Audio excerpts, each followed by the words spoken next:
Igeret HaKodesh Siman Yutet. C'est la page Koufra Fret Amoud Aleph, la 6e ligne. La Chen Amrou Bezoar. La Nourazakan a cité le pasouk dans les Télim qui dit Oteoka Salma. Il nous a expliqué que le sujet de ce pasouk, c'est la Torah. On distingue deux facettes différentes dans la Torah, celle que l'on appelle Or, la lumière, celle que l'on appelle Salma, le vêtement. Pour expliquer ce pasouk, la Nourazakan a posé une question au sujet de la perception différente du divin entre Moshe Rabbeinu et le Harizal, entre Moshe Rabbeinu et ce que l'on appelle les Chachmei Haemet, les sages de la Kabbalah, comme Rabbi Shimon Bar Yochai, l'Harizal. C'est écrit dans l'Écoute Torah du Harizal que Moshe Rabbeinu n'a perçu le divin qu'à un certain niveau, que l'on a appelé Netzach Hod Yesod Malchut de Hatzilut, qui correspond aux dernières des sphérot du monde de Hatzilut. Alors que le Harizal, Rabbi Shimon Bar Yochai et d'autres sages de la Kabbalah ont disserté sans difficulté au sujet de niveau du divin bien supérieur à Netzach Hod Yesod Malchut. Et la Nourazakan a expliqué que la perception d'un prophète, d'un avi, est différente de celle d'un chacham, d'un maître, d'un sage. Un chacham a une perception supérieure. Chacham adif minavi, mais sa perception si elle concerne des niveaux du divin supérieurs, elle concerne des niveaux du divin qui ne lui sont pas révélés, qui restent behelem. Sa perception est comparée à celle de quelqu'un qui entend quelque chose. Un avi, par contre, un prophète a une perception inférieure, il a une perception moins haute, mais qui lui sera révélée. Begilouï. Elle concerne des niveaux du niveau inférieur, mais cette perception sera davantage begilouï, davantage révélée. Elle est comparée à celle de quelqu'un qui voit quelque chose. Alors avec tout cela, on comprend déjà qu'il existe dans la Torah deux dimensions différentes. Une dimension plus profonde, que l'on a appelée Pnimiyut HaChochma, la sagesse de Dieu la plus profonde. Et une dimension moins profonde, que l'on a appelée Chitzoniyut HaChochma. La Torah que Moshe nous a transmise est du rang de Chitzoniyut HaChochma, Achoraim de Chochma. La sagesse de Dieu dans sa dimension la moins haute et la moins profonde. C'est pour cette raison que le Zohar déclare que la Torah provient de Chochma, la Torah sort de Chochma. La Torah que Moshe nous a donnée n'est pas la sagesse de Dieu, elle en provient seulement, elle en est à l'origine. Le point de départ, à partir duquel cette dimension de la Torah se révèle à Moshe Rabbeinu, ce sont les dernières sphirot Netzach Hod Yesod Malchut. Et c'est pour ça que les raisons et les explications des mitzvot ne nous ont pas été données, ne nous ont pas été révélées. On aurait pu se tromper et imaginer que Dieu a délibérément choisi de ne pas nous livrer ses secrets, de ne pas nous révéler la raison des mitzvot qu'il nous a données. Ça aurait pu se faire, mais Dieu en a décidé autrement. Il y a en fait une bonne raison pour chacune des mitzvot, mais il ne veut tout simplement pas nous la donner. C'est ce qu'on aurait pu croire, et pourtant, pas du tout. On n'est tout simplement pas capable de comprendre les raisons des mitzvot parce que ça nous dépasse complètement. C'est au-delà de ce qu'on est capable d'imaginer, au-delà de ce qu'on est capable de comprendre. Même quand la Torah nous donne des explications, ce ne sont pas les raisons les plus profondes. Ce sont celles que l'on peut nous donner, ce sont celles que l'on peut comprendre. Tu dois mettre les tefilines pour rappeler le souvenir de la sortie d'Égypte. Tu dois respecter Shabbat pour rappeler l'intervention de Dieu dans la création. Tu ne dois pas voler ou tuer parce que ce n'est pas moral. Ces différentes raisons sont seulement celles que l'on peut nous donner, que l'on peut comprendre. Ce ne sont pas les véritables raisons que Dieu connaît et qui sont imperceptibles pour nous. La véritable raison des mitzvot nous échappe complètement. Je vous donne un exemple. Il y a une mitzvah qui consiste à brûler une vache rousse et suivre un protocole bien précis, utiliser ses cendres, les mélanger avec de l'eau pour purifier quelqu'un qui se serait rendu impur au contact d'un mort. Cette mitzvah est un chok. C'est une mitzvah que l'on ne comprend pas. Dieu a révélé à Moshe Rabbeinu la raison de cette mitzvah. Et pourtant, Shlomo HaMelech, lui, ne l'a pas saisi. Il était pourtant très sage, très intelligent. On raconte qu'il donnait 3000 exemples différents pour illustrer ses enseignements. Ça ne veut pas dire que Shlomo HaMelech avait beaucoup d'imagination, simplement. C'est que le deuxième exemple expliquait le premier, le troisième expliquait le deuxième, et ainsi de suite. Ça veut dire qu'il y a toujours une raison que Dieu connaît. La question est de savoir, quelle est la raison qui pourra m'être révélée à moi? On pense parfois que si Dieu nous avait expliqué pourquoi il nous donne ces différentes mitzvot, eh bien on aurait peut-être pu les respecter plus facilement avec plus de cœur et de courage. Sauf que, si on connaissait vraiment la raison de ces mitzvot, le problème, c'est qu'on ne les aurait pas accomplis parce que Dieu nous l'a demandé. On les aurait accomplis pour les raisons qu'il nous a données. Manger kasher, c'est bon pour la santé. Respecter Shabbat, ça permet de donner un rythme dans la semaine. Et on serait passé à côté de l'essentiel. Nous devons d'abord respecter Torah et mitzvot par soumission, apprendre à obéir.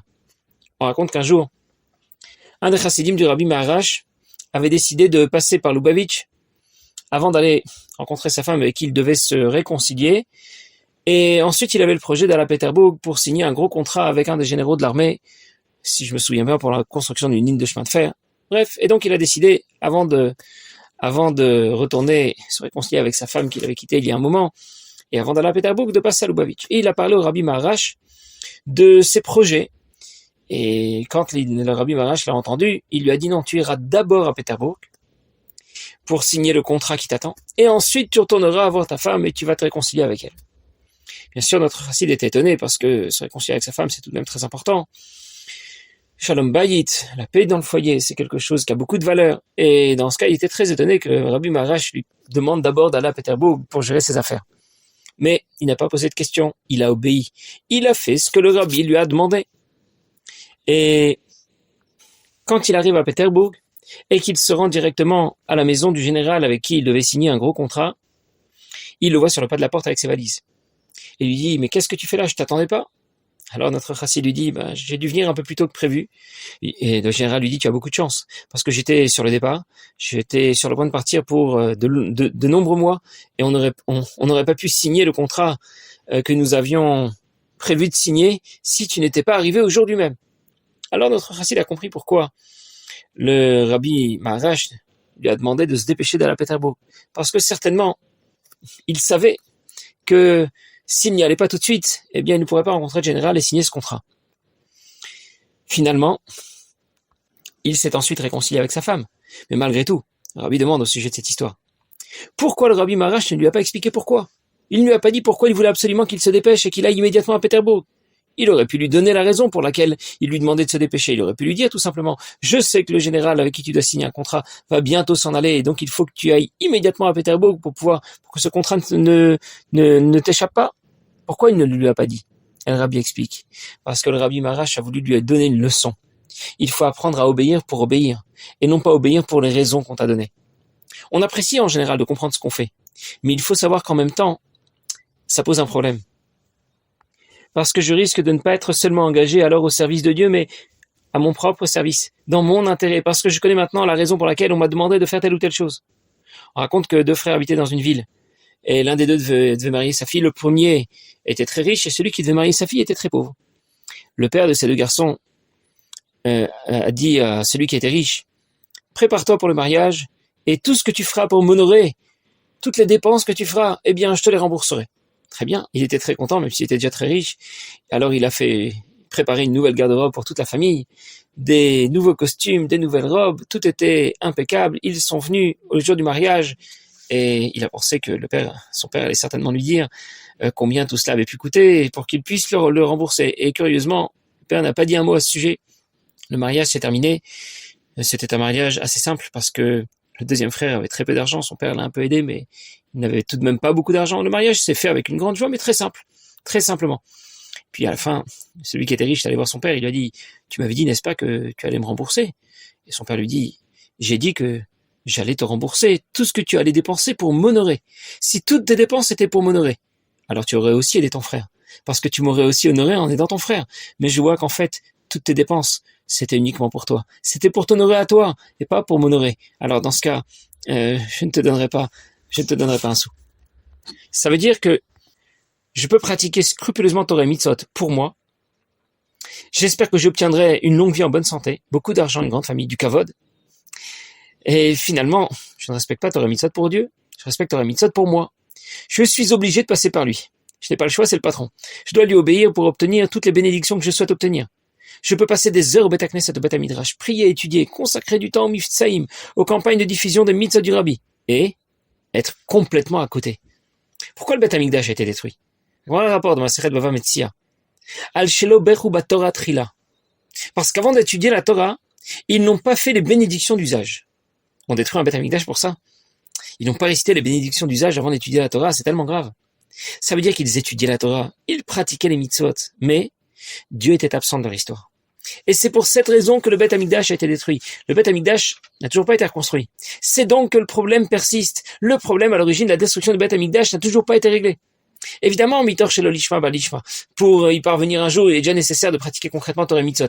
L'action aura un impact profond sur l'esprit et l'intention qui l'accompagne. Et tu ne veux plus faire l'hypocrite. Tu ne veux plus étudier la Torah et pratiquer les Mitzvot seulement dans ton intérêt. Parfait. Alors, commence déjà par respecter scrupuleusement toutes les mitzvot de la Torah. Ensuite, tu vas devoir étudier énormément la chassidoute pour rectifier le problème, pour remettre les choses à leur place. L'étude de la chassidoute dans cet esprit-là est indispensable.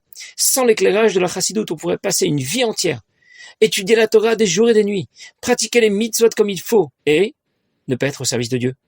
Ne pas faire avodat Hashem.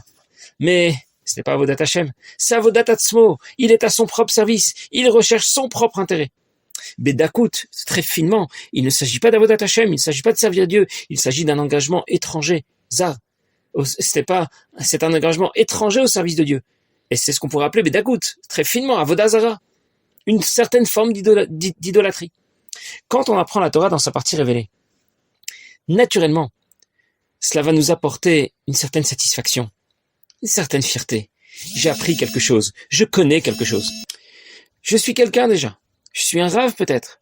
Et cette fierté, même si elle ne s'affiche pas, même si elle ne se montre pas, elle s'oppose frontalement à la shrina. Je vais le dire plus simplement.